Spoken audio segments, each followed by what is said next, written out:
Brilliance Audio presents the unabridged recording of With Schwarzkopf, Life Lessons of the Bear, by Gus Lee, performed by Mel Foster.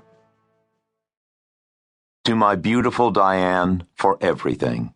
You said I could write and showed me the way. To General H. Norman Schwarzkopf, for mentoring me and caring about our character. Preface.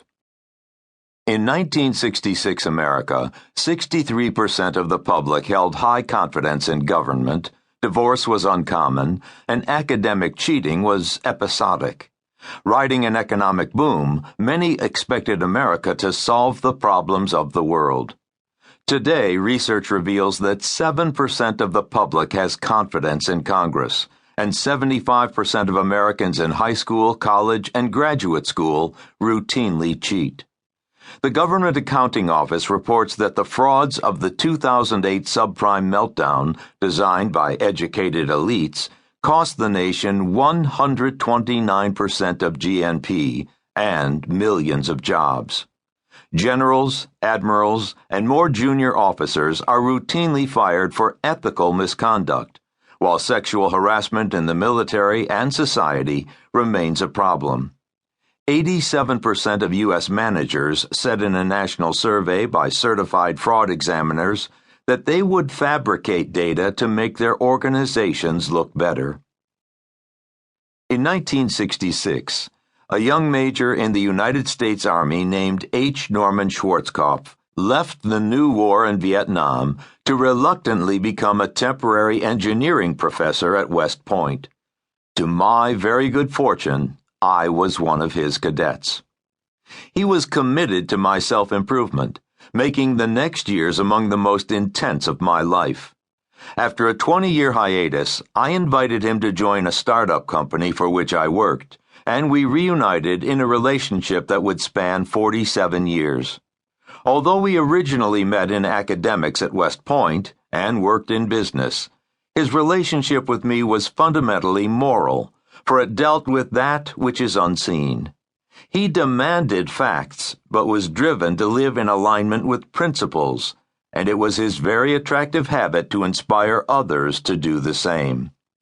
Thomas Carlyle, a 19th century philosopher, wrote, "Every noble work is at first impossible. What the bear did was noble. My struggles suggested the impossible."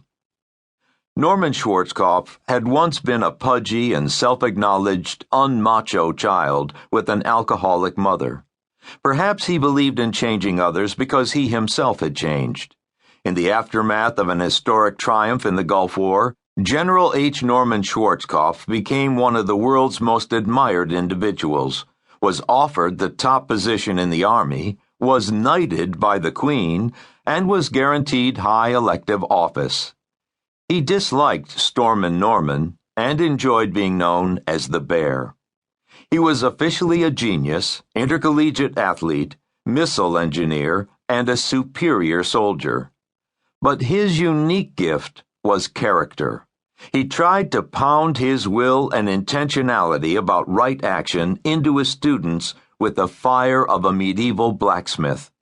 With occasional brain-rattling roars, he inspired me to strive, laugh, learn, and change in an attempt to forge a diffident person into a courageous individual. It is now 2 days after Christmas 2014. 2 years ago today, General Schwarzkopf died in his home in Tampa in the company of his family and his inner staff. I am writing in our oldest daughter and husband's home in East Nashville as their 6-month-old son Jude chews a green wooden block and shows great interest in my feet. "H. Norman Schwarzkopf," I say to Jude. He looks up with a radiant smile. The bear had a broad, infectious, almost boyish grin. When I was 20, Major Schwarzkopf filled my young mind with his ideals, cemented one principle and 2 rules of leadership into my heart, and altered the course of my life.